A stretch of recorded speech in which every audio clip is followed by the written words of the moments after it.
कोई किस्सा जो आपको दिमाग में अभी आ रहा हो कि ये मेरे लिए बहुत टफ रहा लेकिन मैं सक्सेसफुली इससे बाहर आया? काम में तो प्रॉब्लम रहता ही है। तो कभी ऐसा प्रॉब्लम आपको फेस करना पड़ा गवर्नमेंट की साइड से फंडिंग के लिए? 15 महीने तक पैसा नहीं आता है।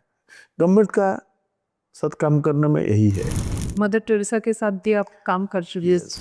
तो जब आपने शुरुआत की वो क्या सोच के शुरुआत की, मतलब कैसे दिमाग में आया कि पर्टिकुलरली पहले लेप्रोसी पेशेंट्स के साथ मेरे को काम करना चाहिए?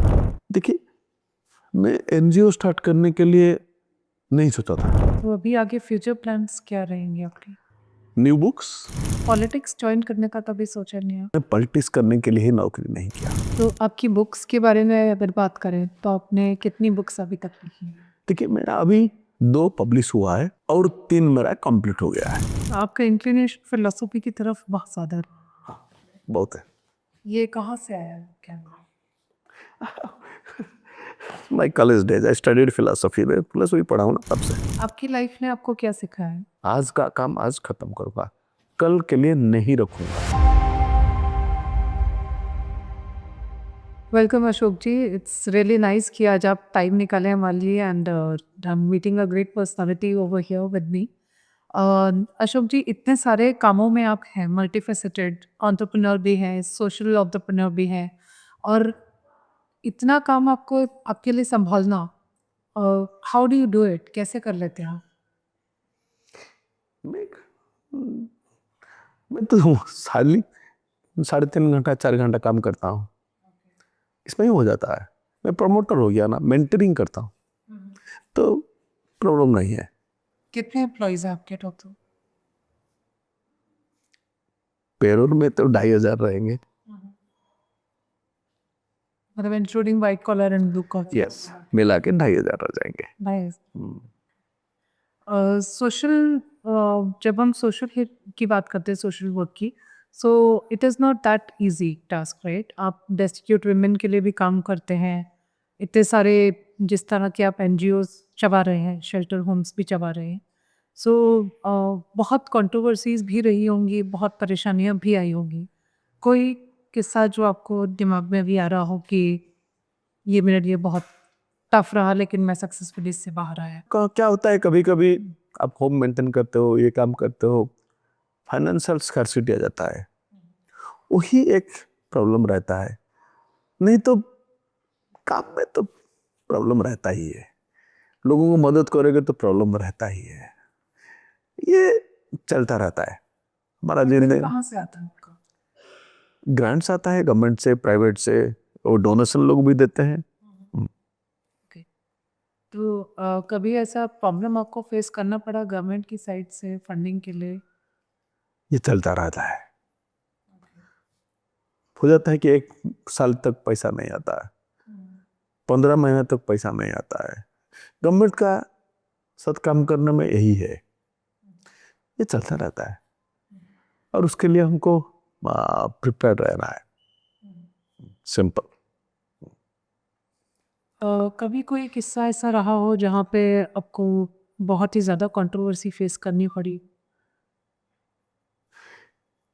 फिलैंथ्रोपी में इतना बड़ा कंट्रोवर्सी मैं नहीं फेस किया हूँ, क्योंकि हम जो करते हैं स्ट्रेट करते हैं और सिंपल सी करते हैं। और नहीं, नॉट इन माय लाइफ। काम नहीं होता है। कहीं एक मेंटली लोगों को होम कर दिया, सब नए हैं, बाहर में घूमते थे, पागल है। 15 लोग यहाँ टट्टी करेंगे, 20 लोग वहाँ पिटाई करेंगे, वो ये सब होता है। और स्टाफ फोन करेंगे, सर क्या करेंगे, ये सब गंदा कर देते हैं, वायलेंट हो गया है, वो खाना नहीं खाते हैं, कोई जंप करके चला गया, ये सब ऐसा आता है। बट ये तो पार्ट ऑफ द वर्क है, नॉर्मल है मेरा ख्याल में। कभी आप फंसते हो जहाँ पे आपके ऊपर लग गए हो सब पीछे आपके? समाज ये ऐसा, तो फिलैंथ्रोपी में ऐसा नहीं हुआ है। नहीं, फिलेंथ्रोपी में नहीं, जैसे आप इतने वेल कनेक्टेड हैं और इतने सारे खाना में लिख रहे हैं, मैं एक आपका भी एक्टिविस्ट हूँ। हिस्सा याद आ रहा होगा जैसे। हाँ, एक्टिविज्म में, एक्टिविज्म एक अलग बात है। वहाँ आप कुछ अन्याय के विरोध में, कोई करप्शन के विरोध में, कोई बैड गवर्नेंस के विरोध में काम करते हैं, वो अलग बात है। तब क्या होता है ना, नेचुरली आप कुछ करप्शन केस करते हैं और बड़े बड़े लोगों के पीछे, तो वो फिर आपका पीछे लग जाएंगे ना। कोई किस्सा हाईलाइट करेंगे आप इसमें? एक बहुत पुराना है, वो मैं एक करप्शन केस किया था, और ये हमारा कटक और भुवनेश्वर म्यूनिसिपैलिटी का विरोध में बहुत अच्छा केस था। क्या केस था? ये कि घोटाला हुआ है, बड़ा घोटाला हुआ है। जैसे कि 2,500 एम्प्लॉइज घोस्ट हैं, वो नहीं है लेकिन तनख्वाह जाता है। बहुत सारे प्रोजेक्ट का खर्चा हुआ था, प्रोजेक्ट नहीं हुआ था, और बड़े बड़े ऑफिसर लोग, इलेक्टेड रिप्रेजेंटेटिव्स, मेयर बाहर घूमने गए थे, बहुत पैसा खर्चा किए थे, ऐसा सब। और डिजास्टर के टाइम में पैसा बर्बाद हुआ था, बहुत सारे, ऐसा 500 पेज का एक कंप्लेन। और उसमें क्या हुआ कि दोनों काउंसिल को हाई कोर्ट ने कैंसल, डिमोलिश कर दिया, और गवर्नमेंट को ऑर्डर किया कि ये जितने भी घोस्ट एम्प्लॉयज को निकालो, जितने भी पैसा रिकवरी करो। तो नेचुरली जो इलेक्टेड थे उनको तो पैसा मिल रहा था, पावर सब गया ना, फिर वो एनिमी हो गए, तो परेशानी आता है उसमें, बहुत परेशानी आता है, क्योंकि वो एनिमी हो जाता है। और एक बार वर्ग एक सीनियर IAS अफसर था, उसका बहुत कुछ करप्शन था इधर उधर। करप्शन मीन्स जो सोसाइटी को हक करता है, मतलब cooperative bank 50 lakh farmers depend करते हैं, वहाँ हम कुछ करते हैं तो फार्मर्स को मदद मिलेगा। तो ये फिर ऑफिसर लोग, एक सिस्टम है, पावर है, ऊपर से बड़े अफसर को फिर ऊपर से सपोर्ट मिलता है, ये सब आपका एनिमी हो जाता है, सब आपका पीछे लग जाता है। वो आपका नाम भी केस करेंगे, फॉल्स केस भी करेंगे, कहीं दंगाई लोगों को भेजेंगे, कहीं क्रिमिनल्स को भेजेंगे, ऐसा ये होता है, ये अलग बात है। आपको क्या रेपुटेशन फेस करना पड़ा था फिर उसके बाद? कहीं कुछ धमकियाँ आई होंगी या? हाँ, उस काम में आता है, नॉर्मल है, मेरे को डायरेक्टली नहीं मिलता है। कहीं मेरा सपोर्टर है, उसका घर में पहुंच जाते हैं, कहीं मेरे का सपोर्टर का घर है, वहां कोई जाके आग लगा जाता है, ऐसा होता है। मेरे को डायरेक्टली नहीं हुआ है, पर आप तो सोचते हो कि ये ज्यादा तगड़ा है, I don't know why. So criminals भी आपके साथ कभी कोई डीलिंग रही हो जब आपने क्रिमिनल्स को फेस किया हो? हाँ, हमने एक मर्डरर जो को रिहैबिलिटेशन किए थे एक बार संस्था में, वो IG प्रिजन ने उसको भेजा था, आपको बोला था कि आप उसको रिहैबिलिटेट करो। वो एक मर्डरर था, कि पागल था मेंटली, वो हमने उसको बहुत दिन तक काम दिया, लेकिन वो कभी काम करता था, कभी बाहर चला जाता था, ऐसा ऐसा होता। और वो एक बार आया, फिर वो क्या सब टाइम में कुछ तांत्रिक पूजा करने लगा। जब हमारा कुछ आदमी उनको बोला कि उनका पहले वो मेरे को एक बार मेरे को रूम में आया, ऐसा लगाया था, मेरा पैर छुआ, बोला सर आप महान हैं, मेरे को बहुत काम, मेरे लिए बहुत काम करते हैं, मैं आपको कुछ करना चाहता हूँ। मैं बोला क्या करोगे? सर कोई आपका शत्रु है, एनिमी है। मैं बोला क्या करोगे? मैं उसको मार दूंगा। नहीं पता, मेरा कोई एनिमी नहीं है एक्चुअली, नहीं कॉन्ट्रैक्ट किलर नहीं, कुछ नहीं लेगा, सिर्फ उसको पैसा नहीं चाहिए। नहीं नहीं ऐसा नहीं हो दिमाग, बट एक्चुअली तो मेरा ऐसा कोई एनिमी नहीं है ना। तो दिन उसका बाद क्या हुआ कि एक दिन कुछ हमारा स्टाफ जाके बोला कि तुम यहाँ तांत्रा बद्राव को मत करो, ये ऑफिस है, अलग है, तुम ये सब बाहर ले जाओ। ओह पागल हो गया, कहना मेरा माँ जी को तुम मिलते बोलते हो। चला गया, फिर 2 दिन के बाद आया, इतना बड़ा सोड़ लेके, बहुत सारे उंड किया हमारा, 2-3 आदमी का एक इसका ये अंगूठा कट गया, ऐसा हुआ है, या वेरी बैड एक्सपीरियंस हुआ है। हमारा पूरा ऑफिस ब्लडी हो गया, बहुत डिफिकल्ट सिचुएशन हो जाते हैं इस तरह से।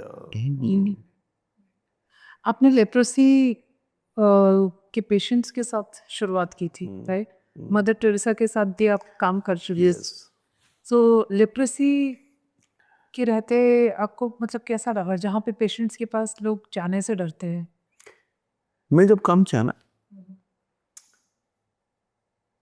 84 और 87 88 में हमारा स्टेट में बाहर में भी बहुत लोग मेरे को पहचानते थे। तो मैं भी कोई डॉक्टर का पास जाता था नॉर्मल ड्रेस में, तो भी ये मेरा हैंडशेक करने के लिए डरता था। ऐसा सिचुएशन था क्योंकि सबको पता था कि ये लेप्रोसी पेशेंट के साथ बहुत टाइम देता है, उनका पास में बैठता है, उनका साथ खाना खाता है। द टेरिफाइड ऑफ मी, ये मैंने देखा। तो जब आपने शुरुआत की वो क्या सोच के शुरुआत की, मतलब कैसे दिमाग में आया कि पर्टिकुलरली पहले लेप्रोसी पेशेंट्स के साथ मेरे को काम करना चाहिए? अगर एक एनजीओ स्टार्ट भी करना है तो out of the entire verticals आप लेप्रोसी को पहले आपने चुना। देखिए, मैं एनजीओ स्टार्ट करने के लिए नहीं सोचा था। मैं एक अच्छा स्टूडेंट हूँ, मैं बहुत कुछ कर सकता था। मेरे को एक्चुअली बैंक का ऑफिसर का नौकरी भी मिला था, ये अलग बात है। मैं सोचा कि कुछ करूँगा, बट ऐसा हुआ कि वो 1983 समर में भुवनेश्वर में काफ़ी हॉट था। तो मेरा दोस्त का स्कूटर लेके कुछ घूम रहा था, छोटा मोटा काम कर रहे थे हम, और काफ़ी धूप था।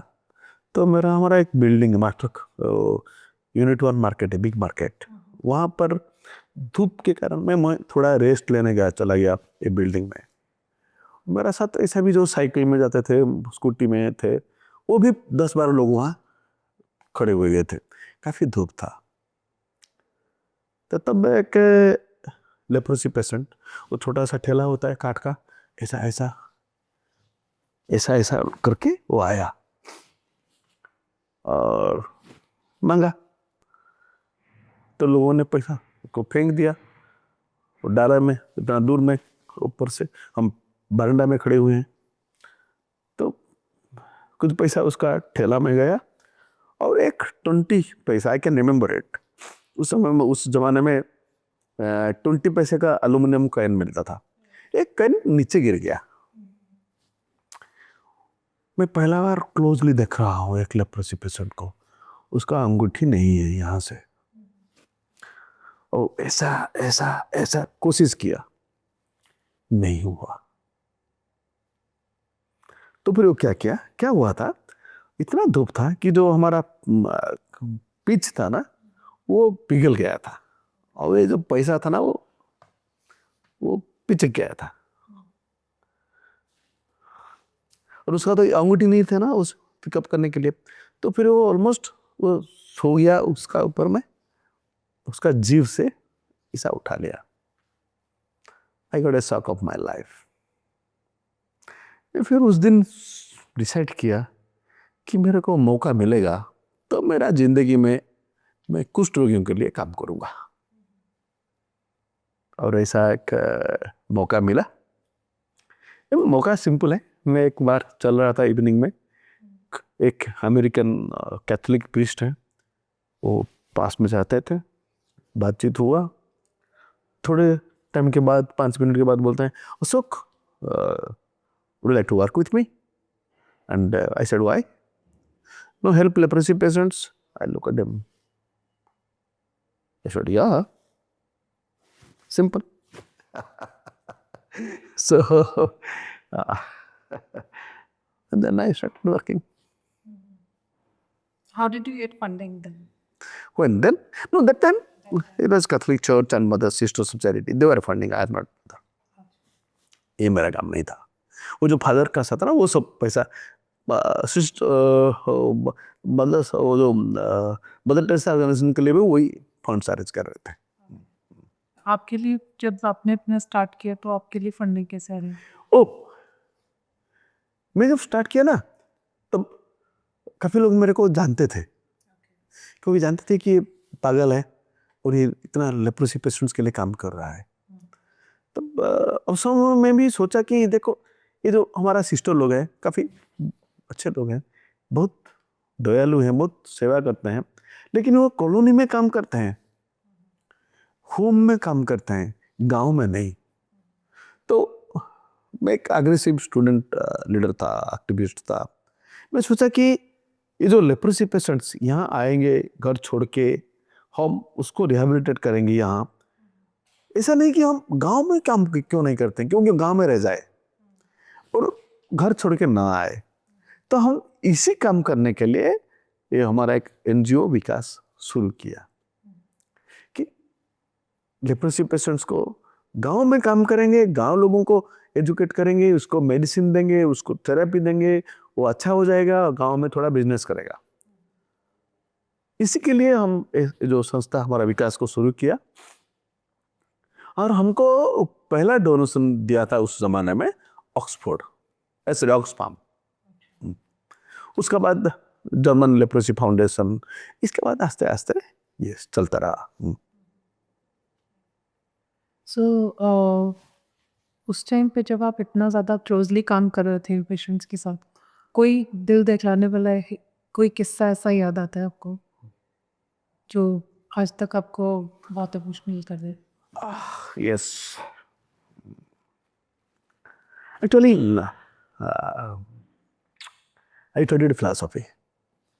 I studied philosophy in search of God. मेरे को दोस्त बताया तो सर भगवान के बारे में सोचता है, फिलोसफी पढ़ो, वो अच्छा रहेगा। मेरे को पता नहीं था फिलोसफी क्या है। स्टडी फिलोसफी और अच्छे तरह से भी स्टडी किया। और मैं रेगुलरली योगा करता था, अच्छा योगा करता था, वो टेम्पल वगैरह जाता था।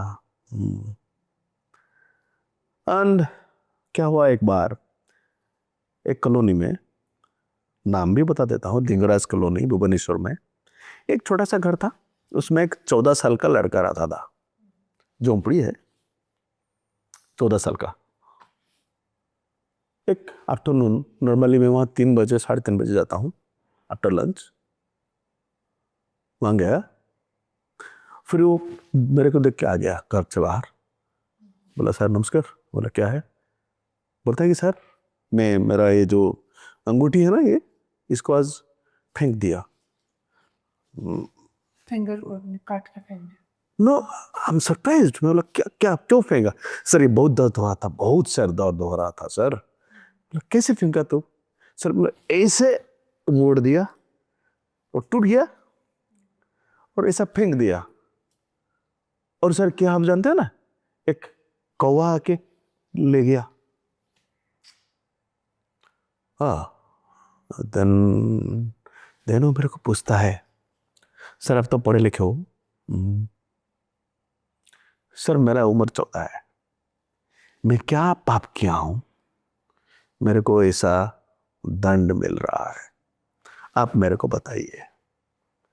14 साल का लड़का, 2 साल हो गया मैं यहां आके रहता हूं, मैं क्या पाप कर सकता हूं और क्या पाप किया हूं?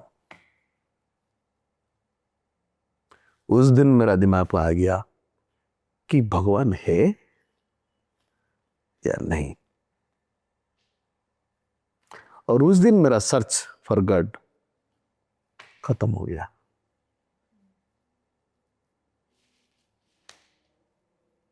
वो छोटा सा बच्चा जब लेप्रोसी से सफर कर रहा था इतना ज़्यादा, तब आपने क्या स्टेप लिए फिर उसके बाद? देखिए, हम तो रेगुलर उनको मेडिसिन दे रहे थे, कोई छोटा मोटा सपोर्ट चाहिए दे देते थे, ऐसा तब करते थे। जो आपके स्किल डेवलपमेंट सेंटर्स भी हैं, उसमें क्या क्राइटेरिया? देखिए, यस, हमने जब विकास शुरू किया ना, वो था कि हम सेवा नहीं करेंगे, सेवा से आगे जाएंगे। हम उनको हेल्प करेंगे ताकि वो खुद का जिंदगी खुद सक्षम बन सके। हाँ, सी आई एम नॉट, मैं तो इंस्पायर नहीं होता सेवा में, मैं चाहता था उनको जिंदगी बदलने के लिए। तो भारत में और कोई लोग ऐसा नहीं सोचते थे, मैं पहले ही गांव में उनको सेटल किया। बहुत सारे लोग ऐसे हैं जो भीख मांगते थे, और हमारा बाई 90 नो 90 में भी या 86 90 में भी 89 में भी ऐसे लोग थे जो पान की दुकान करने लगे, जो गाय रखने लगे, ऐसे सब लोग किए, जैसे वीविंग करने लगे, उनको भी ऐसा हमने काम किया लोगों, और गांव से नहीं आया इधर। और हमने 90 में एक स्टेप लिया, जो भुवनेश्वर में भीख मांग रहे थे यंग लड़के, यंग बच्चे, जिन मैन एंड वोमेन यंग, उनको मैं ट्रीटमेंट करने के बाद उनको ट्रेनिंग दिया इलेक्ट्रॉनिक्स में। आज आईटी है ना, तब इलेक्ट्रॉनिक्स था, हाईएस्ट टेक्नोलॉजी। मैं बोला दूंगा तो हाईएस्ट टेक्नोलॉजी, रोप बनाने का और क्या सब लेप्रोसी पेशेंट या कोई टोकरी उसको बनाते थे, वो बैम्बूअर्स no, I said highest technology. तो हमने उसको इलेक्ट्रॉनिक्स में ट्रेनिंग दिया और हमने पीसीबी बनाया। और उस जमाने के एक बच्चा, बहुत बड़ा कंपनी था कोनार्क टीवी, हमारे यहाँ भुवनेश्वर में बहुत बड़ा नाम था, वो सबसे बड़ा नाम था इंडिया में, उनको स्पेयर जोगाया उस जमाने में।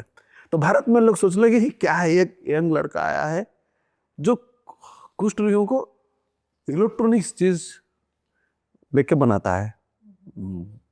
तो तब मेरा 90 में गया, वगैरह में भी मेंशन है था उन चीज़ों, बहुत सारे दैट टाइम, यस यस, बहुत सारे को सब कुछ कवर आता था। स्टेट भी मेरे को एनकरेज किया है, और उसका बाद गवर्नमेंट ही मेरे को पिकअप किया। और 93 से मेरे को जो गवर्नमेंट का लेप्रोसी प्रोग्राम है, रिहैबिलिटेशन एंड ट्रीटमेंट, उसका हेड बनाया, specially co-opted. I am not a doctor, I was given, मेरे को डॉक्टर डायरेक्टर का स्टेटस दिया गया, बट मैं डायरेक्टर से ऊपर भी था, क्योंकि मेरे को कोई कुछ नहीं बोलता था। मैं तो सेक्रेटरी से बहुत नीचा था, बट कोई सेक्रेटरी नहीं आया था जो मेरे को बोलेगा कि तुम ऐसा करो वैसा करो, क्योंकि मेरे को काफी इज्जत देते थे, कि वो जानते थे ये लड़का जानता है, काम भी करेगा, खुद का रिस्क लेके काम करेगा। तो मैं डायरेक्टली गवर्नर का साथ किया हूँ, चीफ मिनिस्टरों के साथ काम किया हूँ डायरेक्टली, और भी मेरे को एनकरेज करते थे। ऐसा नहीं कि मैं यंग था, लेकिन सबको बाईपास करके डायरेक्टली मैं काम किया, मौका दिया। और 3 साल में मैं सोचा कि टाइम आ गया, लेप्रोसी होम बंद करना चाहिए, होम को क्लीन करना चाहिए। वो भी गांधी ने कहा था, सबसे अच्छा काम हुआ जब हम लेप्रोसी लोगों को इंटीग्रेट कर देंगे और होम बंद कर देंगे। और मैं उसको काफ़ी एग्रेसिवली पुश किया, मैं तो फिलोसॉफिकल आदमी हूँ। फिर मेरे को सरकार ने बोला थोड़ा स्लो जाओ, सरकार ऐसा नहीं चलता है। मैं फिर 3 बार रेजिग्नेशन दिया, नहीं एक्सेप्ट किया। गवर्नर ने बोला नहीं बच्चा नहीं करेगा, वो तो बुढ़े लोग होते हैं, हम यंग थे। फाइनली मैं रिलिंक्विश करके चला आया। मैं बोला बाद में मैं सोचूंगा, अशोक नंदा तो कंटिन्यू कर रहा था, क्यों कंटिन्यू कर रहा था, काम क्या था, ये तो और कोई कर पाएगा। मैं कुछ काफी क्लीन किया, जो भी डर्टी गंदे थे वो सब क्लीन हो गया। उसका बाद था कि उसको स्लोली बंद करना है, वो एजेंडा बोलो बाद में करेंगे। जो बोलते हैं कि खत्म हो गया है इंडिया से। देखिए अभी आप लेप्रोसी कॉलोनी को नया लोग नहीं आते हैं, लेप्रोसी होते ही वो ट्रीटमेंट हो जाता है, डिजेबिलिटी तक नहीं जाता है। कहीं भी कॉलोनी में आप यंग लोग 50 साल 60 साल के नीचे नहीं पाएंगे। तो अभी आगे फ्यूचर प्लान्स क्या रहेंगे आपके? न्यू बुक्स, और जो हम काम करते हैं ना डिजेबल्ड बच्चों के लिए और ओल्ड लोगों के लिए, उसका और भी काम करें और ज़्यादा लोगों को हम पहुंच पाए, क्योंकि हम जो भी करते हैं अच्छा करते हैं। आजकल तो वो ज़माना नहीं कि मैं डायरेक्टली जाके टच करता हूँ, डायरेक्टली काम करता हूँ, वो संभव नहीं है, क्योंकि संस्था भी बड़ा हो गया, मेरा काम भी बड़ा हो गया, और मैं करूँगा तो और लोग क्या करेंगे, सबको आगे लेना है। अभी मैं तुम्हें लीडरशिप और नया लोग लाया, सेकंड लाइन लीडरशिप आ गया, मतलब मेंटर बन गया ना। लेकिन मैं हर दिन जितने भी होम है बच्चों का, अडल्ट का 15-20, सब डेली सुबह क्या करते हैं, क्या खाते हैं, क्या एक्सरसाइज करते हैं, सबका फोटो मैं देखता हूँ चुपचाप। ये मॉनिटर करता हूँ कि हमारा पास वो अच्छे खा के हैं, खाने का टाइम में उसका मूड क्या है, खुश से है या नहीं है, वो हम चेक करते हैं। और पॉलिटिक्स ज्वाइन करने का कभी सोचा नहीं है? सच है कि जब मैंने नौकरी नहीं किया, मैं पॉलिटिक्स करने के लिए ही नौकरी नहीं किया, मैं पॉलिटिक्स करना चाहता था, पर ऐसा पॉलिटिक्स जो गरीब लोगों को मदद करे, ऐसा पॉलिटिक्स जो कि एनवायरनमेंट का प्रोटेक्शन करे। बट ऐसा अपॉर्चुनिटी मेरे को नहीं मिला, मैं भी नहीं कर पाया। हाँ, मूवमेंट किया हूं जो पॉलिटिक्स के आसपास है, बहुत बड़े बड़े मूवमेंट किए हूं, लेकिन वो जो वोट पॉलिटिक्स में अपॉर्चुनिटी मिला है, क्योंकि लोग मेरे को जानते हैं कि अच्छा आदमी है, टैलेंटेड है, सब कुछ समझता है, काम भी करेगा, लेकिन वो जो पार्टी है ना,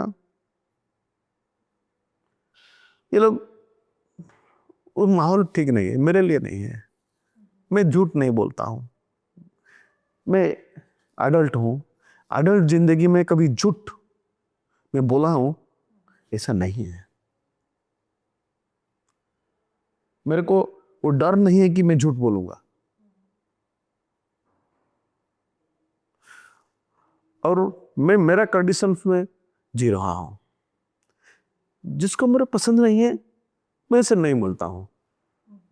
तो ये पॉलिटिक्स में इतने गंदे लोग हैं जो काम करते हैं बड़े लोग के लिए, गरीब लोग के लिए नहीं, टू फेसेस है, उनसे मैं कैसे मिल पाऊं?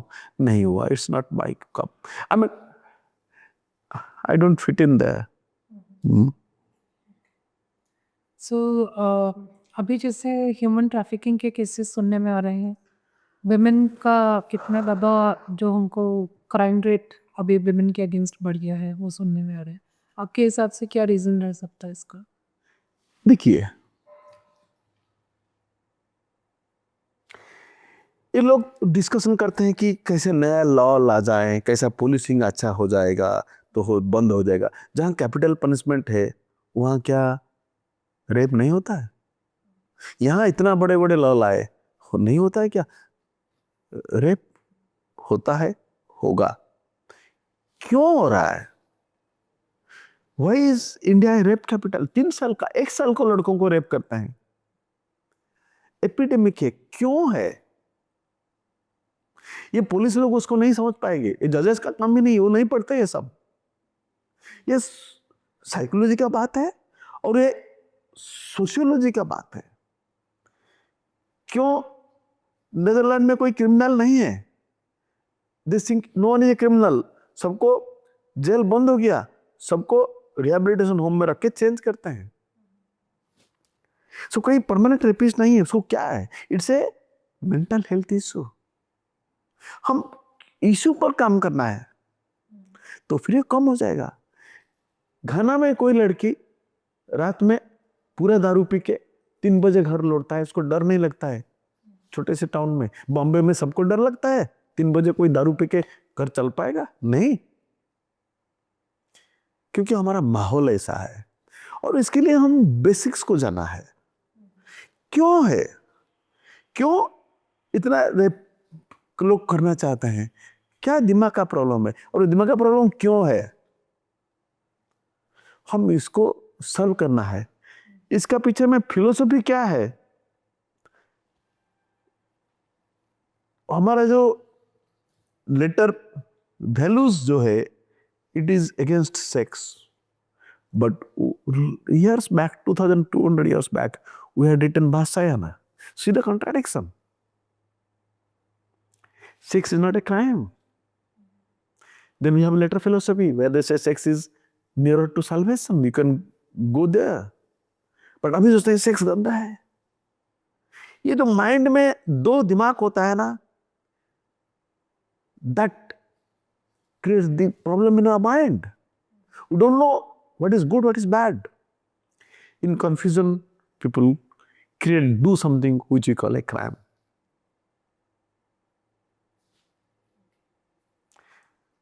सो आपकी बुक्स के बारे में अगर बात करें तो आपने कितनी बुक्स अभी तक लिखी हैं? देखिए मेरा अभी 2 पब्लिश हुआ है और 3 मेरा कंप्लीट हो गया है। दिस वन सेरू माई लव इज ये जो भाई पुस्तक है ना, ये है कि ह्यूमन जो वैल्यूज हैं,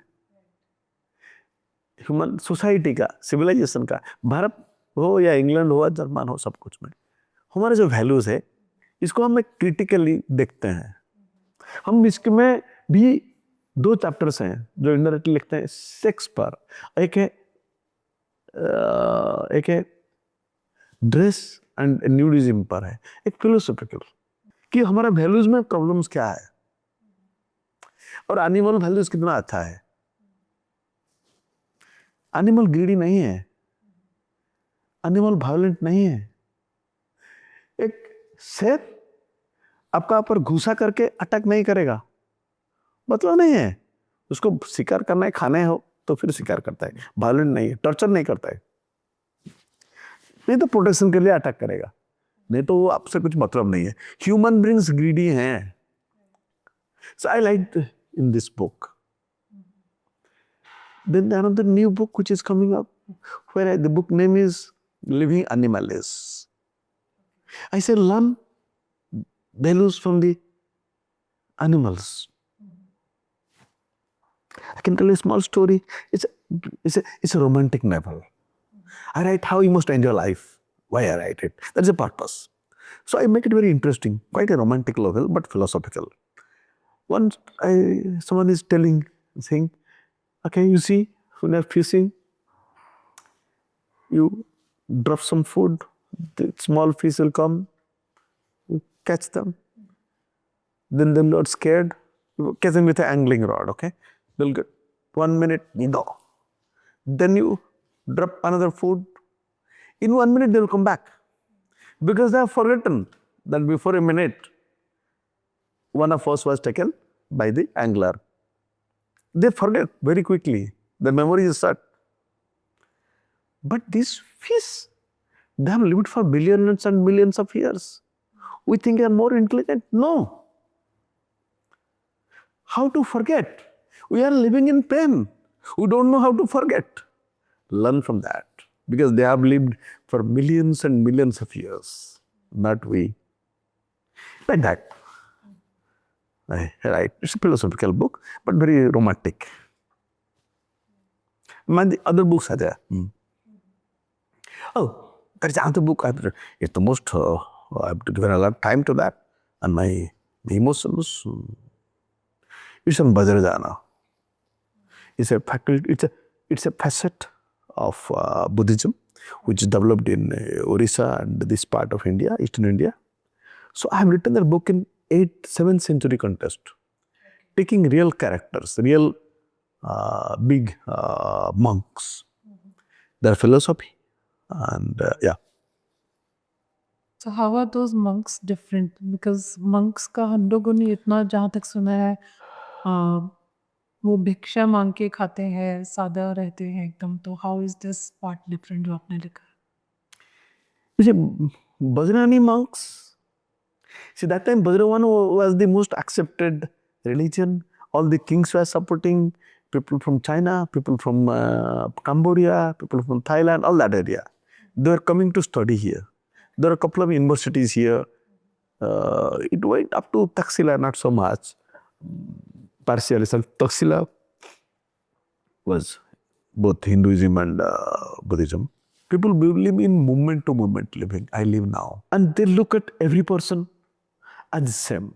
Because they have gone to a level where they cannot distinguish who is a Buddha. Buddha is a person who cannot distinguish between bad and good, cannot distinguish between a criminal and a saint. For him, he doesn't know how to distinguish. He does not know how to be judgmental. So Buddha is a crazy person because he doesn't know. You say he has done a crime. I say, what is a crime? Because he doesn't know how to be judgmental. So when a person is nearing that, which is called Bodhisattva, he's very close to that. So he's a monk, you go to him, he will not recognize you. If you tell him he's a king, I'm the king, he'll say, who the hell you are? Then you ask him for knowledge, he'll say, royalty. क्यों पढ़ाऊंगा मेरे को? तू बोल, तू क्या जानता है? He will take a test like that. I mean, they are not normal people who look saintly. As we see them, very serene, चुपचाप बैठा है, आशीर्वाद करते हैं. वो नहीं करते थे. और आशीर्वाद में विश्वास नहीं करते थे. वो सिर्फ ज्ञान है, दे दूंगा. और कोई मंग थे, आओगे तो डांस करेगा. उसका साथ डांस करो. जब उसका दिमाग में आएगा, वो कुछ ज्ञान दे देगा. ऐसे है, अलग थे. आपका इंक्लिनेशन फिलोसफी की तरफ बहुत ज़्यादा है. बहुत है. ये कहाँ से आया क्या? My college days, I studied philosophy. मैं philosophy पढ़ा हूँ ना तब से. तो कभी दोस्त लोग ऐसे बोलते नहीं थे कि ये क्या फालतू का चीज़ पढ़ता है या क्यों इतना ज़्यादा इसमें डीप में जाने की हाँ, क्या ज़रूरत? वो तो सब बोलते थे. बेकार में फिलोसफी पढ़ता है. मैं सन स्कूल में पढ़ता था. फिर फिलोसफी पागल है सारा. उसको दिमाग ठीक नहीं है यार. गालियाँ भी देते थे. क्या पढ़ता है तू? अभी भी इस तरह से मिलते हैं तो कुछ बोलते हैं? नहीं, अभी बोलते हैं कि तू एक ही है जो अपना जिंदगी में तू जैसा जी लिया. जो हाईएस्ट लेवल का जॉब में गए हैं भारत में, वो भी ऐसा बोलते हैं. आपकी लाइफ ने आपको क्या सिखाया है? इतने सालों का अगर आपको आज बोला जाए कि निष्कर्ष निकालिए, आज लास्ट डे है. ओह, मैं तो अभी जिंदगी का 10-12 साल हो गया. मैं ऐसा जीता हूँ कि आज ही मेरा लास्ट है. राइट, बट कभी आपसे पूछा जाए कि क्या सीखा आपने लाइफ में इतने सालों में इतना एक्सपीरियंस करके, ऐसा है. तो आपका क्या वो एक समझाइशन है, मैं डेली काम फिनिश करके देता हूँ. डेली खत्म करता हूँ. क्योंकि मैं प्रिपेयर्ड हूँ, कल मैं नहीं हूँ. आज का जो भी हो सकेगा, मैं 100 साल तक प्लान करूंगा. आज का काम आज खत्म करूंगा, कल के लिए नहीं रखूंगा. और जिंदगी भी ऐसा जीऊंगा जैसे आज मेरा लास्ट है. कॉम्प्रोमाइज नहीं करने का. अच्छा जिंदगी लेना है, मस्त का जिंदगी लेना है, अच्छा खाना है, आज ही सब कर दूंगा. दिस इज माई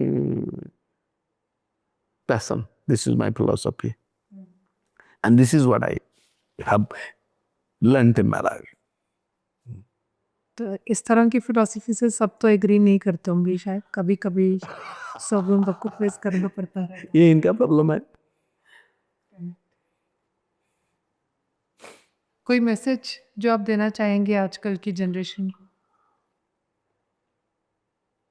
एक जिंदगी है,